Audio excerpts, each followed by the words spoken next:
My God, he's trying to show me what we doing here. And you see they're being smart, just killing time. Only up 6, you can make a comeback. There you go. You want pass? Oh my God, Pascal on it. Oh, he's spicy. He said he's trying to nice me. Oh my goodness. I could slightly go up, but I passed it off. And why would you reach, Van Fleet? Why would you reach? Come on, Van Fleet, man. Come on. He cooked him, but he passed it off. He sussed the runs. So at the end of the day, don't reach, you're in a bad position. That was about to be a turnover. You know, when Nurse has the meg knees, it's only for the worst. All the fucking guys do that. Oh my God, bruh. I said 1, 2, 3 trash. I didn't say it to you. I said 1, 2, 3 trash. It's not a play call. That's fucking really bad. That's really bad. Hey, he would have said nothing to you. He's like, bruh, man's weren't even talking to you. Like, what were we talking about here? That's how I get attacked? That's how I get attacked? Really? My goodness, what are we doing here, bruh? Okay. Good pass. There you go. Knock it down. Come on, pal, man. I thought the jump shot was wet. Let me get a towel, man. Good pass to OG. There you go. And as Pascal was fouled, obviously you can see Devin Booker and Fred VanVleet. They talking some smack to each other right now. You can see them right now talking on 1-2. You see them right now on the screen. You see them talking to each other, talking some 1-2 shit. He's like, okay, bro, I got you. Pascal, you still gotta make that regardless, but pay attention to Booker and Fred VanVleet. Just pay attention to them. You see what I'm saying? They talking on 1-2 smack in each other's ear. That's a game within a game. You feel me? Pascal, you gotta make your free throws. You missed 2 of the last 4. You get what I'm saying? What we doing here? Don't let them score, okay, bruh? Buckets, we make it pour. That's what Booker said, and he's got VanVleet on him. Game within a game. My goodness, bruh. Look at Booker. Look at Booker. Slow-mo. Look at Booker. Look at Booker. He's going to go look at VanVleet. Let him know. He's going to look at him in his eye like, okay. You know that bucket was on you, boy. That's the game within a game. Look at his eyepiece. It said the bucket is on you, boy. That's what I do, boy. Oh, that's an offensive foul. God damn. Bro, they called a foul on Chris Paul. That was a moving screen OD by Powell. But you can see, mono, game within a game. I knew he wasn't passing that. I knew it because that's a game within a game, as I showed y'all. That's that rolling. That's that roll, huh? Hey, you seen? He's like, hey, see how he's talking to him, letting him know. D-Buck, you know that he cook? Hey, the press, cool. Hey, take long. You got to play middle. And the press break. You already know that's what they got to do. Communicate, okay? Rebound, you know, these time. What we doing, okay? See, you see how they're pressing ASAP. They doing a 2-2-1 press. What we doing, okay? See, you play middle. Okay, okay, good cookie, Pascal. Bridges, what are you doing? He's falling over the bridges. What, OG, just in the middle. What we doing here? Okay, worked out. There you go. Lowry trying to wow me. They only down 6 with 104 left. There's bare time. They running a press again. A 1-2-2, a 1 or 1. Yeah, something like that. What is that? Oh, 2-2-1. That's what they doing. A 2-2-1 press. Basically, a 1-2-2 or 2-2-1 press. That's what they doing. You get what I'm saying? So what we doing here? They called a timeout, forced a timeout. What we doing? Good way to shield Lowry. Good way to cover. Good defense. Another timeout. Good way to double Booker right there. IQ, that's what I do. And you can see, obviously, they frustrated. It's a young team, still working the kinks. So they're playing a bit high on me now. Yeah, he's playing up on me. I'm going to... Okay. Okay, I got you. I got you. Let me ask a question. When they try to help, if I can drag into my guys a method to get the ball. They're like, yeah. That's good shit. Nobody comes, I'm going to kick it out then, okay? Let's finish 1, 2, 3. Defense. Let's go in on the backcourt. Yeah, we have no more calls, so. Good communication, good talking, you already know. That's beautiful. You love to see it. What are we doing here? Backcourt, I already knew. Devin Booker in the backcourt. That's what they should have done the first time instead of wasting the timeout. But good stuff, good stuff, good stuff. Good secure, obviously. What are we going to do here? They fouled, bro. That was even good defense, too, by the Raptors. But you got to reach in and you got to teach him at the last second. Lowry, poking his hands in the cookie jar or whatever you got to say. What are we doing here, okay? Pascal on the way. You got to get a quick bucket. Show me something. Pascal, you got to make that, man. That's too easy. Game Boy, no Nintendo, man. Pascal definitely played well versus the Suns. He played well that game. It was not on Pascal this time for the first time. You know what I'm saying? Like I said, when you have the number one option perform, you're definitely, now you can't blame the number one option. You know what I'm saying? You can't blame him and you point everywhere else. Now the fault of this definitely, bro, the threes, obviously, they were hot. They're in their home building and it's the Suns. Like I told y'all, they're a top tier team in the West. Y'all might not see it or believe me now, but you will be in the future. Like I told you, the real IQ, that's what I do. I call it before it happens because that's true IQ.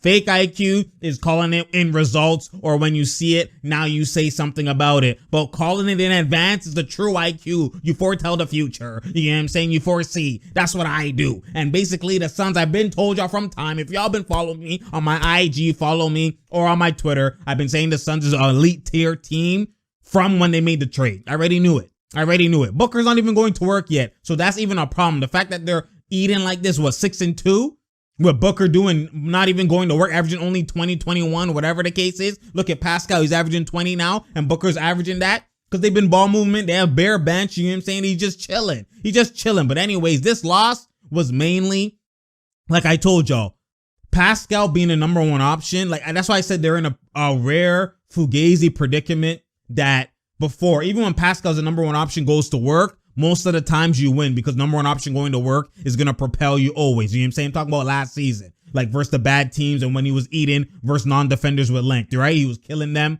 and he beating bad teams or even good teams, but they don't have a defender with length. He's going to work, getting his his 30s, low 30s, high 20s, whatever he's doing in that situation. And he's carrying, and normally they win in those situations, or at least it's in a close game.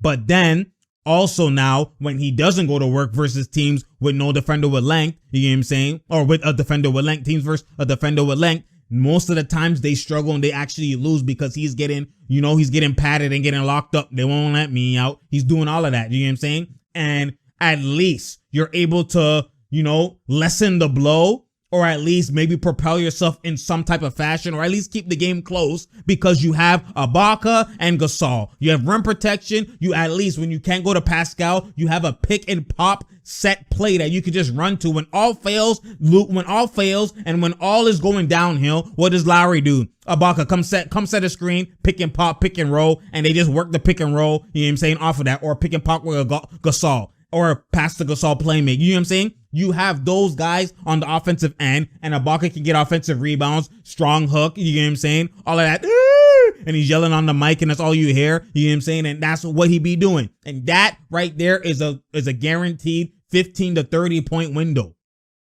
off of that alone. You know what I'm saying? Not to mention the rim protection, the defense, and making bunnies, alleys, whatever the case is. They have all of that at least, especially with rim protection. You're not even to get more fast-paced, up-tempo transition play to nice Pascal in certain situations. Now you don't have that. You have Aaron Baines, your center. Oh my God, Aaron Baines. That's all y'all said. Aaron Baines this, Aaron Baines that. Aaron Baines this. Oh no, he's going to be way better than people say. You know what I mean? You're sleeping on him. 0 points. 0. Bruh, don't let me get started with that. I told y'all, Aaron Baines was just someone that they signed because basically it's like, okay, we're going to sign him for 1 year and we still want the 2021 free agency availability. So we don't want to get locked into any contract. That's the reason why they didn't give Ibaka that contract, because they're only going to tie into a long-term contract in Van Vliet because he's somewhat of the future. But everybody else, it's 1 year or done. And if you can't do the 1 year, bygones. And that's what happened with Ibaka. He wanted more security. Obviously, he's older. He doesn't want to do 1 year and then be in a big class free agency next year and then get less money. Let me do 2 years and then at least I have an option. So at least if next year comes and bare guys are off the table and I'm going to be a top tier free agent and I play well, then I'll opt out and redo it again. But I don't want to have to. I don't want to have to be a free agent if I don't have to. You know what I'm saying? But it's about security. It's about having multiple options. And that's what Ibaka wanted to do. And then now obviously, because Raptors weren't able to do that, he's gone. Like I said, same thing with Gasol. He's gone. And then you're obviously now have to sign Baines and Len. And y'all, I already said, once they did that, I already said, this is just something as a backup plan. It's not even really a backup plan. It's just, you know what? All the eggs is in the basket for next year. That's what that was. That was a next year plan. And look, Giannis is off the table. And we don't know what's going to happen. Now, this is all contingent on what happens in the free agency next year. But if it does not happen, like I told y'all, now y'all lost bigs. There's a gaping hole. And y'all have no number one option. This is the problem with the Raptors, you know what I'm saying? That at the end of the day, this lack of the bigs is a huge problem. Pascal, not obviously fulfilling his number one option duties at times, was at least be able to, keep the team at bay because the bigs do some type of production. They do something defensively. They do something offensively. These bigs are just absent. It's literally like it's just like there's 4-on-5. It's literally useless. My goodness. That's what it literally is. Other than Boucher. Boucher could play. But he's not really doing the Ibaka role like Ibaka did his role. But at the end of the day, Boucher could play. But it's not on him. How much is he supposed to do? This big lack of bigs is just destroying, depleting all these situations that the Raptors would be padding in or scoring in. And you have to rely on Pascal even more. You're supposed to rise his level of play even more, and he hasn't. Obviously, he did this one game versus the Suns. But now, it's so bad that he could, normally it's like, okay, if he rises his level of play, guaranteed wins. But he could actually rise his level of play, but the lack of big production makes them lose. Or lack of big production, and then he decreases his level of play, makes them lose. Like either way, it's literally, that's why you see guaranteed loss almost every game. It's actually even worse than people thought. And now you want to sign somebody in free agency? And then now the Raptors fans, and this is what the problem with Raptors fans, now it's y'all are always going, you know what? Let's trade Baines, or let's trade this person. Let's trade this person. Let's trade it. And y'all are now in this trade talk and trade entertainment and all of this type of stuff. And like I told y'all are only looking at who the Raptors should trade for, or who would be good for the Raptors. Y'all don't look at, does anyone want these Raptors players? Y'all don't look at it from that perspective or spectrum. Y'all looking at what the Raptors could trade. How about people are you serious for Harden? They're going to trade Pascal? Powell? OG? That's the value that's worth Harden? Are y'all serious? You think the Rockets are really looking at that with an actual keen eye that, I'm ready. Ooh, I'm interested. I'm intrigued. Are you serious? Who on the Raptors is, bruh? And you're losing, so your stock even drops even more? And Pascal's playing hella fugazi. His stock even drops even more. Trade Baines. Trade Baines for who? For who? Do you understand that? This is what the Raptors do. Baines was always at best a backup center. And he only plays starting center when your starting center is injured. Like he did last year with Ayton. Ayton's injured or was suspended. He starts. You know what I'm saying? Like he did with the Celtics. Horford is injured, not playing. He starts. Once in a blue. He's a backup center. Raptors always have the tendency to overboost everything. Fans do that. The Raptors organization do that. Y'all overboost Pascal and paid him as a number one option. You know what I'm saying? Or the money, I'm never knock on somebody's money. Get your money however you get your money. Even if you finesse, I don't care. Get your money how you get your money. I'll never knock on a man getting his money. But at the end of the day, this is what happens. The Raptors propelled him in the roster to be the number one option when he's a number two option type of player. He's not a number one option guy. Then you overboost him to be number one option. He's playing out of a position or out of a play style or personnel that he's supposed to actually have. He's playing out of it. He's not in the right spot where his right fit is. When he was with Kawhi, his right fit. Even some people will say that's even more boosted than where he should be. But that's his right fit. He performed well in moments, certain moments. Now you have a number two option playing as your number one option. You have a backup center playing as your starting center. How much more overboosted can you do? You have the Raptors fans thinking this team is going to be an elite team. Boost overall. Overall. Boost, boost, boost, boost, boost, boost, boost. Oh my God. Y'all should be shocked. Pun intended. Pun intended. Too much boost. My goodness, man. Bruh. Tired of it, man. And that's why I'm here to enlighten you. Identity, yes, it's harsh. I'm a Raptors fan too, but I'm a realist first. Like I tell you all the time, I'm a realist, a purist, an NBA purist first.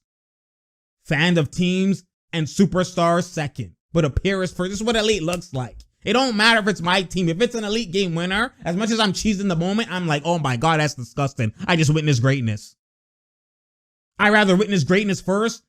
Witnessing greatness and seeing ability and seeing pure arsenal and artistry is something I live to see and love, and that is beautiful. My eyes just go, there's a glare in my eye, sparkle, twinkle in my eye for those things more than the Raptors just winning or this my team just winning. I want to see Arsenal first, regardless. You know what I'm saying? That's called being a purist first, loving the game first. So when, like, that's why I won't say fugazi things, and I won't just live off hope and hope and hope and hope and hope and blind hope, false hope, cap hope. You know what I'm saying? That's why y'all wear caps all the time, because you be blinded by the sun. They just played the Suns, pun intended. You be blinded by the sun, so you stay capping. You have to just cover your eyes. Y'all keep doing that shit, man. That's why I'm here to enlighten y'all at the end of the day. There's nobody the Raptors can trade for right now. You know what I'm saying? The Raptors stock has dropped. I'll be surprised if they pull off any type of elite trade. If they make a trade, they won't even make a trade, because why? What the whole purpose of this Fugazi roster was to basically do this so then you're available to be able to pick up guys in free agency, because your money and everybody's, is locked in for next year. Giannis 2021. Now him coming off the books obviously affects it, but at the end of the day, there's still some free agents. Maybe you get one. You never know, but you still have to go for the free agency play. That's what you're going for. You don't want to cut it off too early. You have to commit to it. That's what you've been committed to. That's what this roster is committed to. That's what this losing might be committed to, is to the next year. So you have to take the L. You have to take the L. You have to be stuck with everybody you have. There's no trading Baines, we're losing. There's none of that shit. That was never the play coming into the season, to just trade Mans. Or else they would have been done it when Man's stock was high. The whole purpose was keep everybody intact, keep the roster together, and just add. Well, in the free agency, we'll add instead of lose. We'll add pieces instead of lose. That was the whole thinking and the whole logic. So if we have to lose this year, it will be redeemed next year. So y'all fans, stop talking this trade fugazi nonsense. Stop talking about it. Stop bringing it up. It's irrelevant. It's not happening. It's not happening. I'll be surprised if they do any trade. It's not happening. You're stuck with who you're stuck with. That's why they keep saying, we got to do this. We got to be better. Everything's about next year. And I'm obviously doing decent and good this year. So at least you could attract people next year. Not who you attracting with this shit. The Knicks are doing better than y'all. Yeah, bro. I'm not even, bro. You already know. Austin Rivers said this ain't a bad team. It ain't, because it's better than the Raptors right now. Oh my God, yo. Anyways, you already know. It's True Talks, because True Talks. Who do they even play today, man? Like, it's just, bro, this is, like I told y'all, this is not what elite looks like. Let's figure out who they play today, because at the end of the day, like, every game that they play is a potential loss. A potential loss. It's actually more likely they're going to lose than they're going to win. That's what that basically is. That's what it basically is. You know what I'm saying? Let's see. Let's actually see what they do today. What shall I do today? What shall I do? Who do they play? They play the Kings. They play the Kings on a road game. The Kings are 4-4. Raptors are 1-6. Nothing is easy. Bruh, nothing is easy, man. Anyways, you already know it's True Talks, because True Talks. Share, like, and subscribe. We out here. There's no doubt here. There's no drought here. You feel me? You already know. Tell a friend to tell a friend to tell a friend. You already know, man. Thank you for coming for that IQ, because that's what I do. You gotta love it, man. At the end of the day, kudos to Pascal for doing what he did, and at least showing some signs that at least he's not fully gone. He's not in the sunken place fully. You know what I'm saying? He's partly there, but he's not fully there. Blink 3 times, Pascal. Blink 3 times so we can save you. My goodness, man. But at the end of the day, he's showing some signs of life. Some signs that he's at least not a zombie. But like I told y'all, even if he comes back to life, regardless, it's only in bad versus bad teams, or versus any team with no defender with length. He's going to go to work. That's what he always does. And that's him. And before that was good enough to win bare games. But now with no bigs, he has to go higher than the play than what he normally does, which means kill versus defender with length, kill versus everybody. That's what you're supposed to do. Rise your level of play. Don't average 23 points per game. Average 27. Average 26 at least. Make up for the lack of bigs, but it's hard to make up for that because your bigs, Ibaka was averaging 15. You know what I mean? So like, You already know, man. Anyways, you already know. And I'm out, man.